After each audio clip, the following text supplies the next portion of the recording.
How long did it take before they actually said to you, you have prostate cancer? They told me, Mr. Dunbar, you have cancer. What? What? Just like that, huh? No warming up, no warm up, Nothing.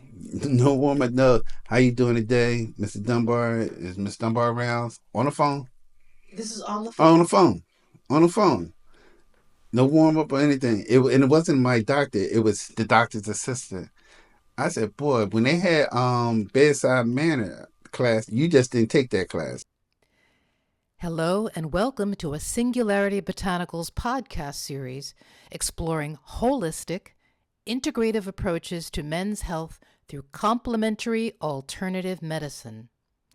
I am your host, Pamela Boyce Sims, and today we'll explore prostate cancer, the leading cancer diagnosis for men and the second most common cancer diagnosis generally. The incidence of prostate cancer is about 70% higher in black men than white men. My guest today is Bill Dunbar, a thriving prostate cancer survivor who will share part of his healing journey with us. Bill, would you like to introduce yourself? Yes. First of all, thanks for having me. My name is Bill Dunbar. I am a husband, a father, a pop, a survivor from prostate cancer. Beautiful. Thank you. So glad you're here. Thank you. So I just want to start from the top, from when you initially started to know that there was something going wrong, there was something amiss, you knew that there was some kind of health condition. And if you could kind of take us through your journey. um, when did you tell your family? How did you tell them? And then when did you get to a doctor and the initial diagnosis? How long a period was that? I think this my journey started when my father was diagnosed with prostate cancer. And I lost my father at the age of 55. So people say, "Oh my God, that's so young. That's so young." And I remember, like if it was yesterday, he died weeks after he retired from the city of prostate cancer. We got called in and said, "Well, we're going to do surgery." And the night before, he bled out. Oh my goodness. He The bled night before he was scheduled for for surgery. surgery. He bled out. So, that being said, that was the first time I heard about prostate cancer. And Okay. I'm like, oh, wow, prostate cancer. Never thought about it again. Hmm. Later, as I got older, my grandfather from my mother's side, prostate cancer. Okay. And back then, I would say in the 70s, early 80s, it was still an unknown for me. Hmm.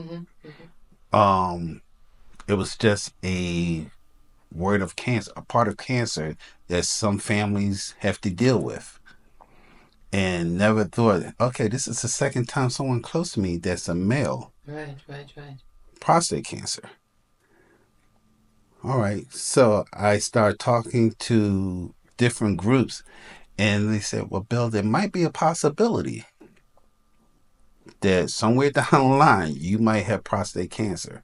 So when you first got a sense that that might be on the horizon, because the symptoms don't manifest for quite some But time. it's a slow moving Yeah. cancer, very slow. They said if all the cancers, prostate cancer is the one to get. Because Well, it moves gradually, it's a and slow. the symptoms are literally, you don't feel anything. So Right. how did you know something was off, especially since you have this entire backdrop of your family having succumbed to it before? Well, I remember as I got into my 40s, I noticed things changing. And I was a really guy that went to the gym, ate the right things, and I just noticed certain things about me. They were off. Mm. and they were off, and it's hard to put into. You know when something's just not right. Energy? My energy, frequent urination, getting up in the middle of the night, and then the thing is, they said, "Well, Bill, you drink a lot of water during the day. Maybe that's it." No, but I'm forcing myself to pit. And this is one of the questions they ask you when you go get a physical. Do you feel as though you have to push? Right. Is Or there and they have you urinate and you can't, or it takes a while. Because remember, it's a swelling of the prostate gland that's cutting your urine stream. It's sitting right on top of the bladder. Right. So you have to push in there. You're not supposed to do this. So I found myself doing that. Then my sex drive was off, and I kept saying something's not right. Something's not right. So then, as I got older, ignored the fact. So how long did that the slight feeling off go on for? It went on for me because the thing is, being, and I have to say this, black men don't like going to the doctor. Men, period, but especially not black men don't like going to the doctor. We say, well, look, I'll take a Tylenol, it'll go away. Yeah. and it's something that we do, and something that we're known to do is, okay, aspirin, Tylenol, ibuprofen, something. So it'll go about years. Neither didn't go away. So I finally went back to the doctor because I said, this is not going away. Years older. So went in.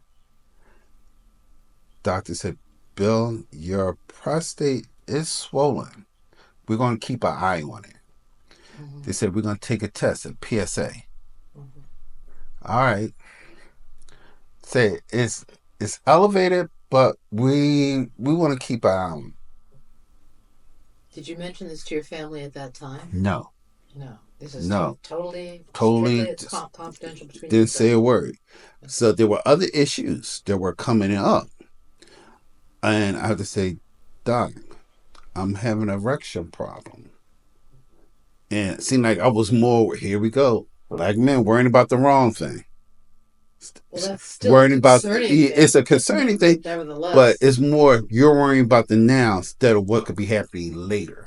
Right. All right. In other words, you want to fix what's going on. What exactly? And I should have been thinking more worried about what's going on, what the possibility could be going on that might affect me in a whole bigger circle, a whole bigger round. So we took care of that medication, this, Viagra, that, Cialis, this and this and that. Okay, I was good. Okay. No, it wasn't. Something off. Still not right. So, they said, Bill, there's a problem. Your numbers are now a 6. So now there's a problem. Creeping up. But here's the thing. I'm retiring, Bill. So somebody else is going to be your doctor. This is the guy who had been with you all along for a long period of time. I'm going to retire, and someone else is going to pick up my cases, or you can go through within your insurance company who you might feel comfortable, and find somebody you might feel that you can gel with. Really? At this point, an inflection point in your life. You know everything about me. You know my do's and don'ts. You know I'm comfortable in sharing with you what's going on. It must have felt like they were pulling the rug right out from underneath you. It was disheartening. Like, you felt like I felt like a number, and then so I said, all right. Then COVID hit. Okay. Where's your family in this process? Is it still just you knowing just at this me. point? I'm saying certain things. The numbers are going I'm covering worse. it, and it's just you. I'm not even telling my wife this. Okay. I'm not even telling because I don't want to worry her, and I'm not telling my kids. All right. Because what they went through with their mother. Exactly. You didn't mention explicitly that you also lost your wife to breast cancer. I lost her to breast cancer, and that whole ordeal within itself, It was honestly, I had, they said one thing, but as you get older, you will experience life experience. And with life experiences, your death is going to be one of them. And someone will be close. Me losing my father, that was close. Losing my grandfather, that was close. But your wife. But I lost my wife. And your kids were part of this. Their There was mother. no way you were going to tell them that you. I was not ready to tell them something that there could be something wrong with me, and the word begins with a Right. C. Mm-hmm. And I wasn't going to do it. So I put that off. So COVID hit, and then COVID changed the landscape of everything. How we were able to communicate with each other, how we made appointments, how doctors were able to see us. It was all through a Zoom. You tell us your symptoms, we'll figure it out from a distance. Yada yada yada yada. Without testing. Testing was done whether they could fit you in months down the road here. Places weren't taken in here. The whole COVID did what COVID did to the medical field was something just more than what we know from the surface. But underneath, it was so many people got lost in the whole shuffle of things, and it was only it was so well. What's the point? I'm not going to see a person 2 months down the road. And the doctor you had here, they weren't coming back. They relocated. They moved to Jersey where it was cheaper for insurance in Jersey, so forth. Was there any attempt to prioritize patients who had cancer who needed immediate attention in that whole show? I can't say. To make sure that they got the appointments first. I couldn't say. I only can know what I experienced. So my experience, you, with your numbers getting worse, my numbers have gotten worse. Months down the road, I went back because I knew something was wrong. I knew something was wrong. My numbers tripled. It doubled, rather. I'm sorry. It doubled. It went from 6 to 12 to, and then from there, a whole new set of doctors. And I remember you on a portal. Remember, you can read your information through a portal now. Right. That was another way of how COVID changed how you saw things. Right. So, so I said, well, I was just thinking, say, well, I have it. I know I have cancer. Meanwhile, my wife knows now. Okay, you've told her. I told her. So during the COVID lockdown, I told her. I said. How did she respond? She said, "Why would you think so negative?" I said, "I know I have it. I know." I say something. Still no biopsy no. At this point. Well, here's the thing. They did get the biopsy. Okay. They cut me 11 times. 11. 11 times. They cut me 11 times, which was the most uncomfortable.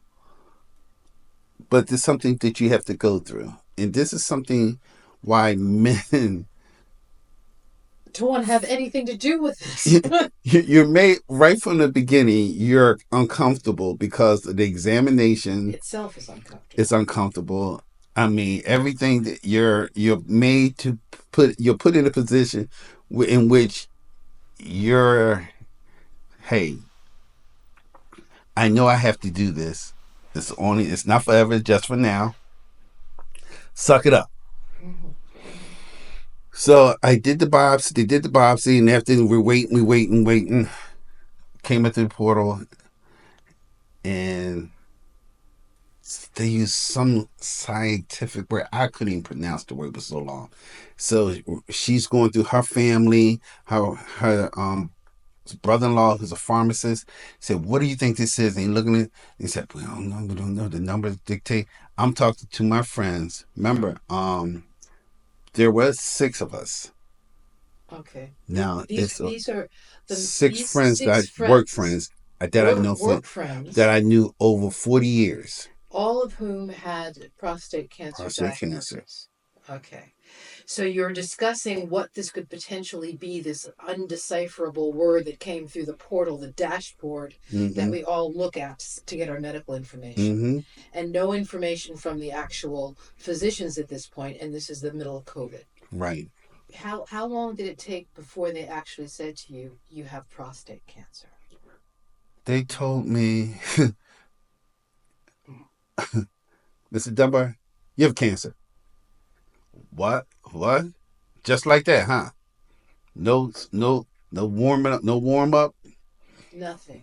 no warm up. No. How you doing today, Mr. Dunbar? Is Mr. Dunbar around? On the phone?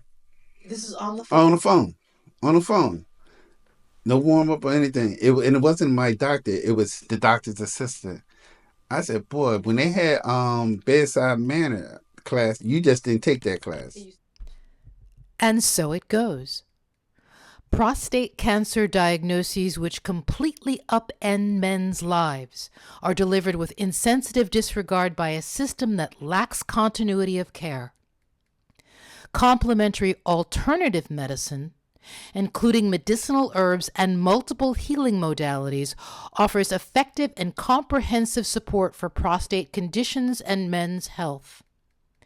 Feeling seen and heard by fully engaged, holistic, integrative healthcare practitioners can make the critical difference in the journey towards strong, enduring health and resilience.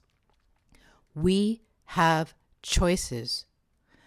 Join us again for future discussions of how we can reclaim our self-care sovereignty and live well in the eye of the storm.